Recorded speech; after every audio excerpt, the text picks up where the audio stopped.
បាទជំរាបសួរគ្រូនេះខ្ញុំធ្វើការ demo ពីការបង្កើតលើ website ជាមួយនឹង e-commerce និង config ជាមួយនឹង APP ក្នុងឡើយគឺយើងត្រូវតែមកកាន់ធ្វើការទិញទៅលើ domain name មួយដើម្បីធ្វើការ hosting ទៅលើ website ហើយគឺជា domain ដែលខ្ញុំបានទិញរួចរាល់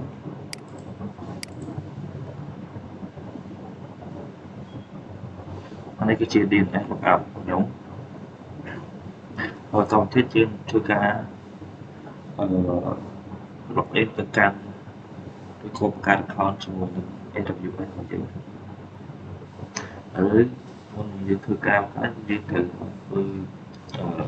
ក្រោបហាក់បីមុនសិន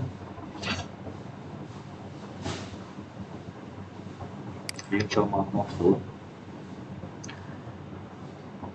ហើយបន្ទាប់ទៀតយើងធ្វើការបង្កើត create tool របស់យើងមួយហើយយើងត្រូវ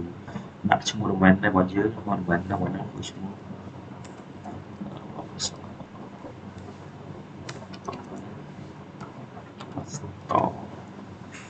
ចឹងកន្លែងនេះគឺយើងដាក់ឈ្មោះ domain របស់យើងមកហើយយើងគ្រាន់តែ create ទៅបានហើយនេះខ្ញុំធ្វើតែខ្ញុំបានធ្វើរួចហើយចឹងយើងចូលបន្តទៀតគឺចូលមកក្នុង host របស់យើងហើយបន្តមកកន្លែងនេះយើងបើដំបូងហើយគឺមានតែពីរគឺមានតែ SOA និងដូចជានឹង DNS មានតែពីរនេះហើយផ្នែកពីរនេះយើងត្រូវបង្កើតផ្នែកបន្តទៀតអញ្ចឹងខ្ញុំចូលមកជួយទៅផ្នែក SOA ហ្នឹងគឺខ្ញុំបង្កើតធ្វើការ edit code តែមកធ្វើការ edit สูตรខាងសិន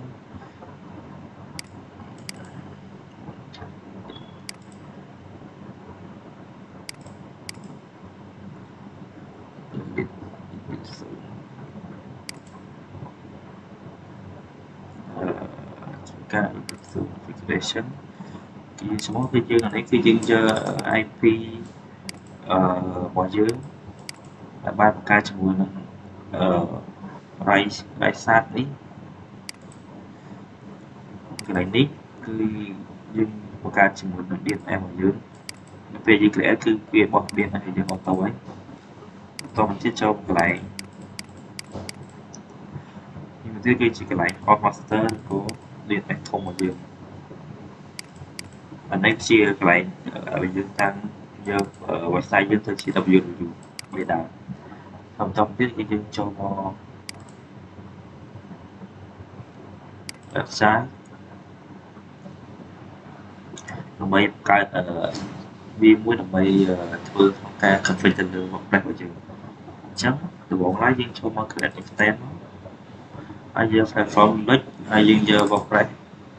7 version 7.0ហើយយើងធ្វើការ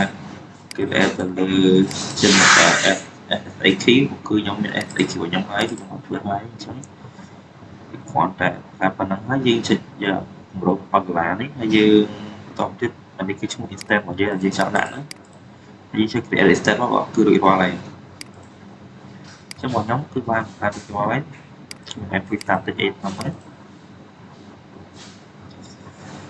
គឺ static IP របស់ខ្ញុំគឺខ្ញុំមក config រួចរាល់ហើយអញ្ចឹងតោះនេះយើងធ្វើការ connect ទៅ access access ហ្នឹងបើទៅយើងធ្វើការបាយ comment ដើម្បីទៅយក IP របស់យើងទៅយក password ដើម្បី access មកកាន់ DNS មកកាន់ WordPress របស់យើងនេះអញ្ចឹងយើងបាយជុំ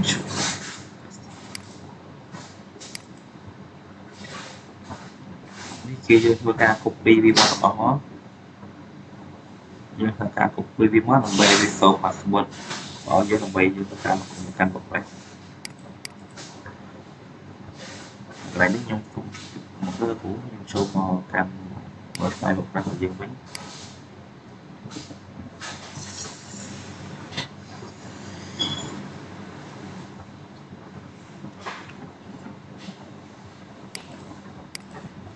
មក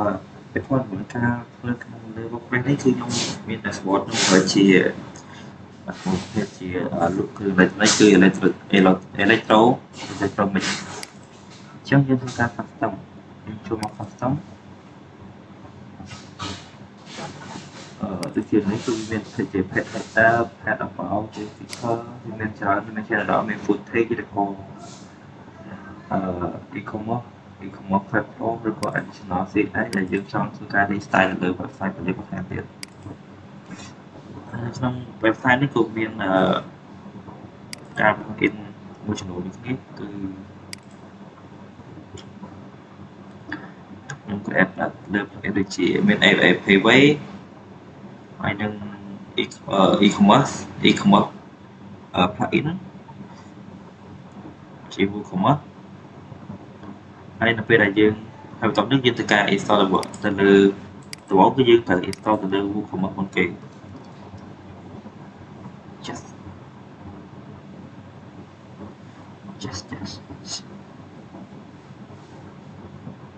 ចូលយើង add plugin មក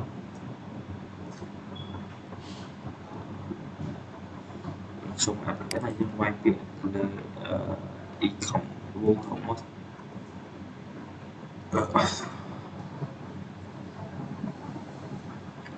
ចាំវាបែបនេះ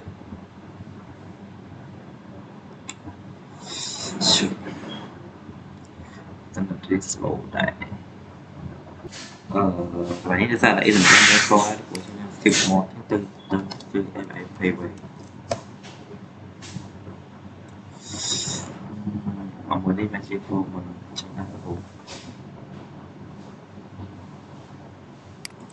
អញ្ចឹងធ្វើការ skip មកទៅពេលដែលយើង stop edit ហើយគឺវាមានរូបទាំងបុកមកឲ្យយើងមួយយើងធ្វើការ add product ឬក៏ add home link ទៅតាមហ្នឹងទៅ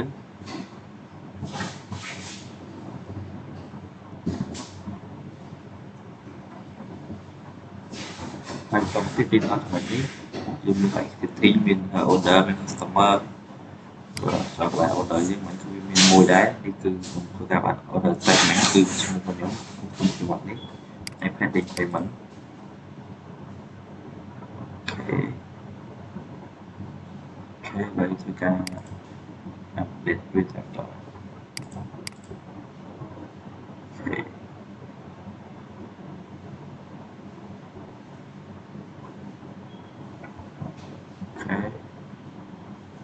ការជាមួយមកទី order អូខេចឹងតាមទៀតយើងចូលមកកន្លែង payment ពេលដែលយើង install WooCommerce ហើយគឺវាមានពាក្យ install លើ payment នៅលើ payment នេះគឺមិញគឺជាមិញគឺយើងបាន install លើ Payway ហើយអញ្ចឹងយើងធ្វើការមកបន្លែងវាឬក៏ enable វាមកហើយយើងហើយកន្លែង merchant ID នេះហើយនឹង API key នេះគឺជាធ្វើការ register ទៅលើ account sandbox ដើម្បីឲ្យខាង API key sandbox ដើម្បីយើងតែ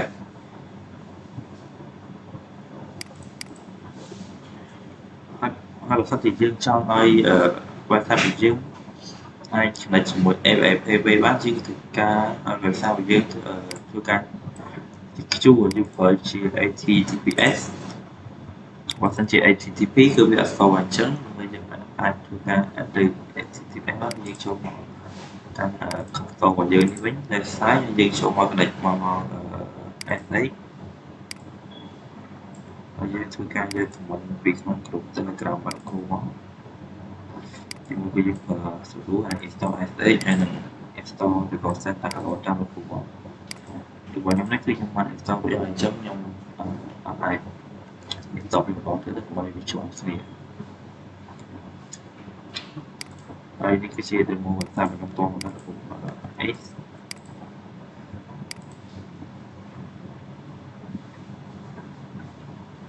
ធ្វើការ add ទៅលើ CCTV មួយខ្ញុំធ្វើការ add to cart ហើយ add to cart ហើយអញ្ចឹងមួយ cart របស់ខ្ញុំមានតែ3ដោយសារតែ A1 ខ្លះខ្ញុំអត់បានទៀតចោលនេះគឺវាបានមកខ្ញុំមិនមួយនេះអញ្ចឹងចូលពាក្យ check out ហើយខ្ញុំពីផងនៅខ្ញុំ pixel អូខេចូលទីគឺស្មើតាមផតទេហើយគេធ្វើការគេខ្វែងមកអូខេនេះខ្ញុំវាជាបើសិននេះខ្ញុំចង់ប្រើជា payment ឬក៏ចង់ប្រើជា KXO ឬក៏ Visa.order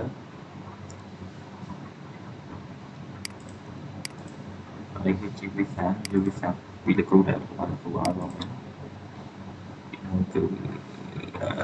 master វិសាហើយជា master កម្មក្នុងចាប់អូខេនេះខ្ញុំជា field 1 year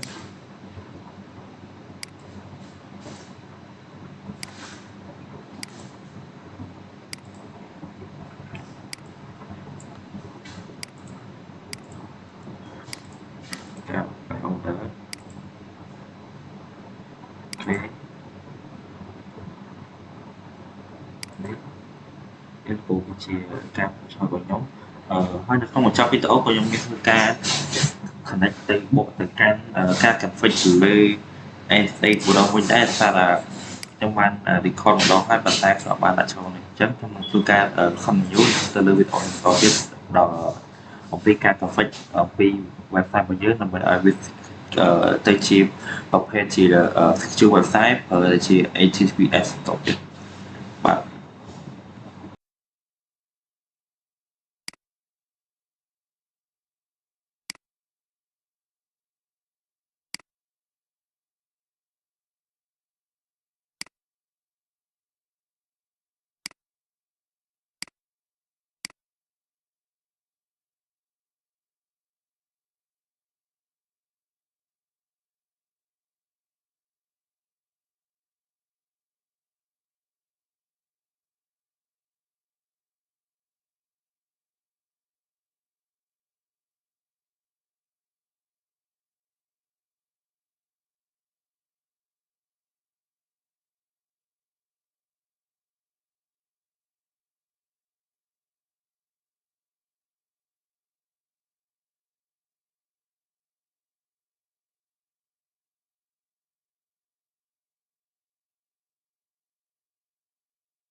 បាទគ្រូ